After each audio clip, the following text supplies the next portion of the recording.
Wait, hold up. It'd be like, whoa.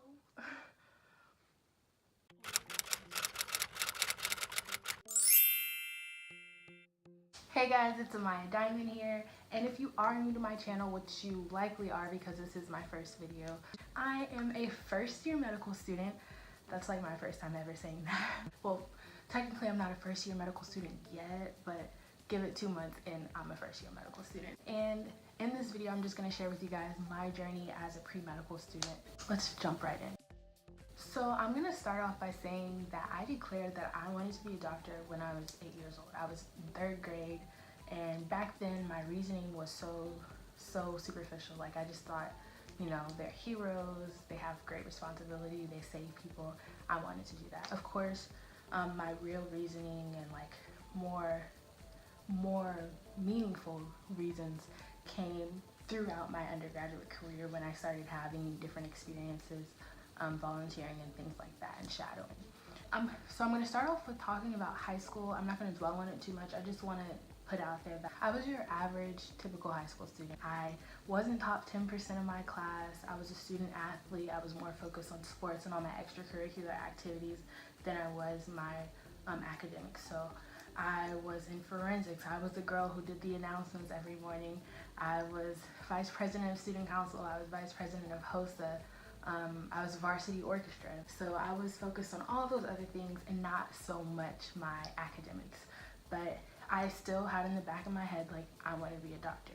However, I knew, like, high school only mattered to getting into college. Like, once you get into college, high school is irrelevant at that point. Like, from then on, everybody only looks at your college transcript.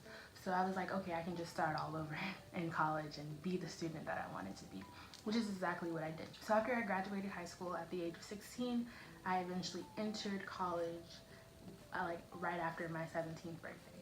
And so at that time, I was like ready. I was so ready to be that student that I wasn't in high school, and just to start making the grades and creating the report or the resume that I needed to get into medical school.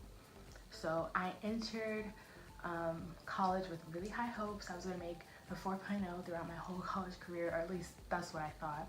And I entered my first semester of college as a math major. Like, I declared I wanted to be a math major. I liked math, and I just knew, like, part of me knew that I should have had a backup plan just in case I didn't get into medical school, because everybody was telling me how hard it was to get into medical school, like, and stuff. They were like slamming me with statistics that I don't even think were true. But yeah, so anyways, so I did have a backup plan, which was like on my mind 0.00002% of the time, because at the end of the day, I knew I was going to do whatever it took to get into medical school. And I pray that you guys have the same mentality, because with that mentality, you will make it into medical school. So yeah, so that's why I did have did declare myself as a math major, because I wanted to be able to fall back on a wide variety of fields, not just medicine or biology, things like that. I wanted to have options.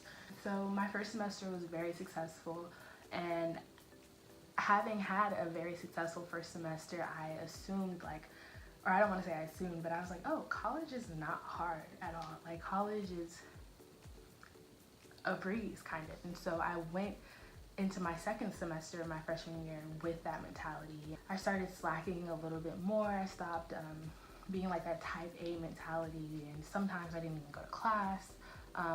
And that's when I took a calculus course, and calculus kicked my butt. Calculus kicked my butt. Yeah, so I did reach out for help with my from my professor, but I just didn't understand it. Like, I couldn't get it. I did end up failing the course with a D, and I couldn't even beat myself over it, because I knew that I gave up. I stopped going to class. I stopped making attempts. I really just gave up, and that was a really low point. But all that goes to say, everyone has flukes in their undergraduate career. Your freshman year is a time to make mistakes. It's just, how do you learn from the mistakes? How do you let that mistake propel you forward for your next steps? And when you have moments like this, where you give up or where you fail, you really need to acknowledge these moments and learn from it, because not only is it a teaching moment in life, but I wrote about this moment in my essays to medical school, because I knew like this was going to be a topic that was going to come up in my interviews, or that they were going to ask me about, period. It was really the only mess up I had throughout my undergraduate career. So I knew that, you know, in the interviews they're going to be like, okay, why did you fail calculus? I didn't fail, I got a D, but that was basically failing. Of course, if they see you're making A's, and then you have a D out of nowhere, they're going to want to know, like, hey, what was going on in her life, or what caused her to mess up. And so you need to be able to talk about that situation or the circumstance at the time, but not make excuses for it. Explain what you learned from it. And so that's what I did. And I did it proactively by tackling it and addressing it in my essays to medical school before I got to the interview. So I was already prepared for them to ask me any questions over it. So yeah, but after I got my failing grade, I realized that I did not like math. I liked algebra-based math, but once we started getting into like calculus 1 and 2, I was done. So I temporarily switched to biology so I could just go ahead and knock out my prerequisites for my pre-med stuff. That summer, I went on a study abroad trip, and that was one of the most amazing experiences in my life. No cap. I've always been interested in different cultures and learning languages. So I traveled to Costa Rica. I took Spanish classes. I lived with a family for a month, and I got some awesome experiences there. And I realized, you know, I really wanted to continue learning Spanish, and so I declared a minor in Spanish. Actually, I declared my minor in Spanish like at the start of my undergraduate education. I ended up clapping out of Spanish 1 through 2, and I took Spanish 3 and 4. And then when I got to Costa Rica, I took some upper level Spanish classes. So I was getting really good at Spanish at the time. Ahora mi español es muy mal, entonces adiós mío. No, let me stop, because that was a struggle. But yeah, I eventually got really good at Spanish, and I knew like I wanted to do something with my Spanish. So I continued taking upper level courses throughout my sophomore year of high school. Of college. So sophomore year of college, took my classes, and at that time I was also getting involved in some more extracurricular activities. For the purpose of this video, I'm just going to talk about like the main extracurricular activity that I was involved with, which was the Pre-Health Professionals Club. I initially joined it because, like a lot of people, I didn't know anyone in medicine. I didn't have family members or parents who were doctors or were even nurses. I didn't have any peers or friends who I knew who were going through the process either. So I really was struggling to find resources to help me understand what I needed to do to be successful in this process. Also, I would like to point out that my freshman and sophomore years of school, I was a kind of timid person, like in class, not outside of class. I was probably the loudest thing, but in class I was timid. I didn't raise my hand. I didn't ask questions, even if I was confused on a topic. Thank goodness I got myself together and I started becoming more social in my classes, but you don't need to be afraid to ask questions or anything, because you need to be making relationships with your peers, but most of all with your professors, especially if you want to go into the field of medicine. They're going to be the ones writing your letter of recommendation. If they don't remember who you are, they can't write a sincere, strong letter of recommendation. So start speaking up in your class. At that time, I was so worried about people thinking that I was stupid or them judging me, period. But that should never, ever be a concern for you, because people are always going to judge you. So what? Like, let them talk. For sophomore year, I didn't make the grades that I really wanted to. At that point, I don't know what it was. Like, I was still trying. But I don't want to say I was losing focus, but I wasn't as focused as I wanted to be. And it was at that point when I like really sat down and was like, Zamaya, you're not trying hard enough. You know, you need to be a competitive candidate for medical school. Making all these B's is not going to help you. And so the winter break before my spring semester of sophomore year, I like buckled down and I got serious about my schooling. Not that I wasn't serious before. I just was like, you know what, no more B's for real. And I literally did that until I graduated.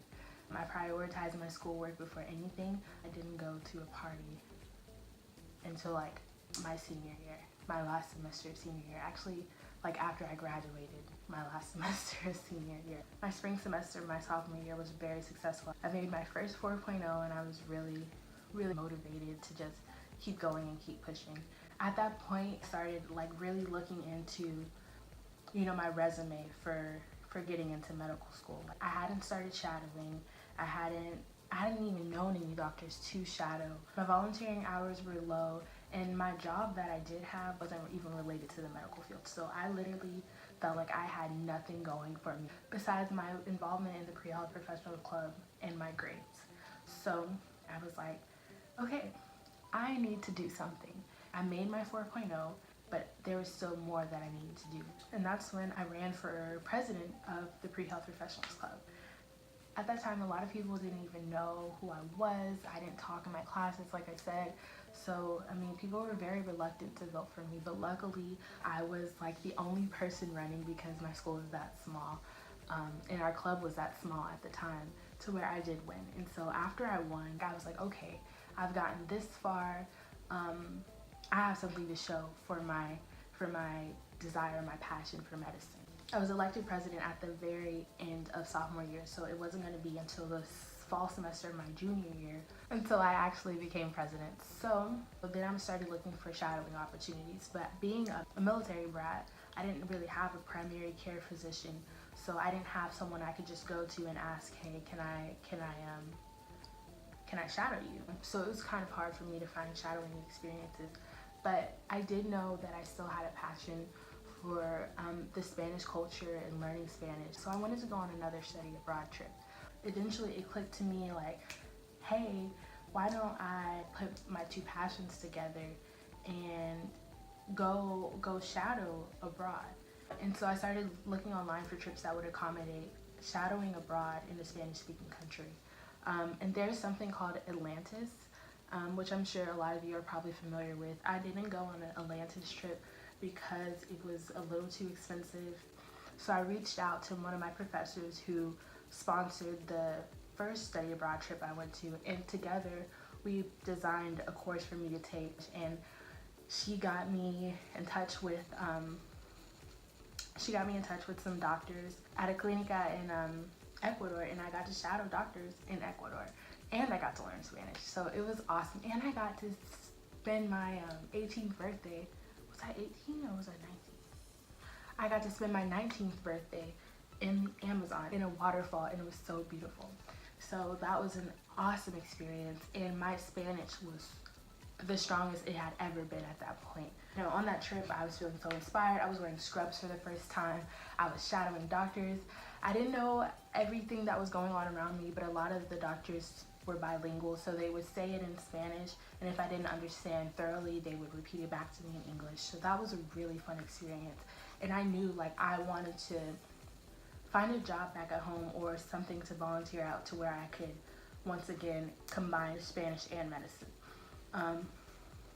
And so there's this free clinic in my community that served lower income populations, and a lot of that population where I was at, because I am in Texas, were families that only spoke Spanish. And so I actually applied to volunteer as a translator, and I got the job. So I started volunteering there twice a week, every week for that whole semester. And then volunteering at the clinic, I got to network with so many people. I met so many professionals, and I actually met someone who eventually got me a job at the hospital in the microbiology lab, which was a huge accomplishment for me because I was so young. I was only 19 years old. I was probably the youngest employee that they ever had, and I had such a big responsibility. Also, that semester, this is all happening during my first semester of my junior year of college. My genetics professor had asked me to be a tutor for the class, so I had that job, and then on top of that, I was TAing for the chemistry department. And so keep in mind, this is everything that I was doing. I was president of the Pre-Health Professionals Club. I was volunteering as a translator at the free clinic. I was a tutor for genetics. I was a TA for chemistry classes, and I had a part-time job at the hospital.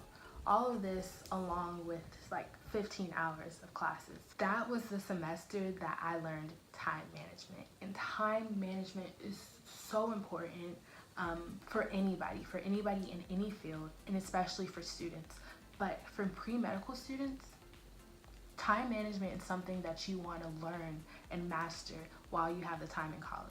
Because once you get to medical school, you guys are like, what does she know? She's not in medical school yet. But once you get to medical school, like, you're gonna have to learn how to manage your time wisely. And so with the responsibilities that I had as the president of the Pre-Health Professionals Club, I began to become a more social person. I began networking with different professors and teachers and professionals in the field in my community to get them to come speak at our meetings and everything. And so I kind of like opened up as a person. I started to develop deeper connections and relationships with my professors. I basically kept all of those things up until I graduated. Fast forward to spring semester of my junior year. Spring semester of my junior year, this is what I was doing. I was taking organic chemistry 2, physics 2, immunology, and biochemistry. And I'm pretty sure I had some other courses in there, like a PE course sprinkled in. I was busting my tail that semester, and so I eventually had to reduce my hours at work, reduce my hours at the clinic. It was a really hard semester for me. All the extracurricular activities you have, like, they're great. Pick a few, focus on them, but remember and always remember academics come first. So once school started kicking my tail, I knew like there were some things that I had to cut out of my life that weren't necessary. As far as my job and like the tutoring and the TA things, those were sources of income. Had they not been sources of income, I would not have done all of those three things at once. So that was a very rough semester for me, but I ended up making it out of there alive. I made it out of biochemistry alive, so therefore you can too, and I made it out with an A. So I got my 4.0 that semester, and since it was the spring semester of my junior year, I was expected to have already taken my MCAT in the spring, but I didn't, and I had barely started studying for my MCAT. I was studying for the biochemistry portion of my MCAT, but that was pretty much it. That summer, like, I really buckled down. I didn't travel anywhere. I just stayed on campus and I studied for the MCAT every day. I ended up taking my MCAT at the end of June, like the last date in June, which a lot of people would tell you is way too late to be taking your MCAT. And I ended up turning my application in the last week of July, which once again, a lot of people would tell you is way too late. My senior year, I was planning to graduate early. So I was taking 19 hours. A lot of those classes were just like filler classes, but they were still complicated nevertheless. I was still doing all my extracurricular activities. I was still president of the Pre-Health Professionals Club, and we had grown so much. Like, I was putting a lot of effort into that club because I knew my name was on it. I had great officers. We really did the daggone thing. We went from having like 8 consistent members to having like 50 consistent members, and we're at a very small school, so that was a big accomplishment.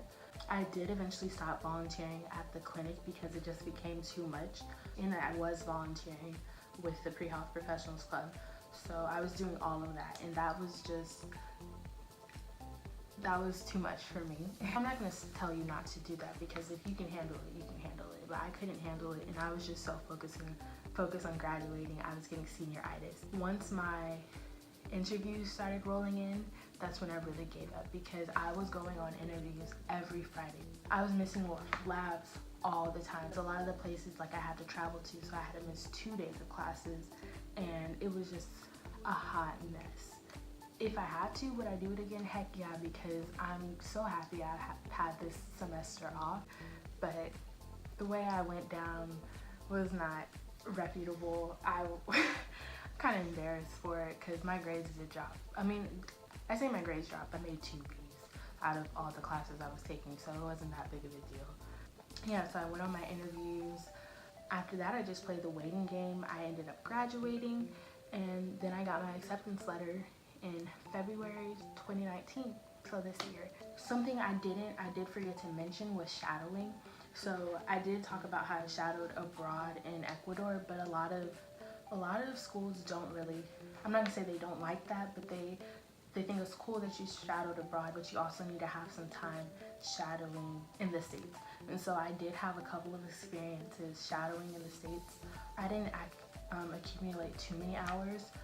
It was just really hard for me to find somebody to shadow, but I still made it in. So I would say, well, I'm not gonna say don't stress about it. You definitely need to get some shadowing hours, but just be honest on your application. And with all the other things that I was doing, you know, they saw that I had some involvement within the medical field and I knew what I was getting into. So yeah, that was my pre-med journey, and I know I'm forgetting a lot of things.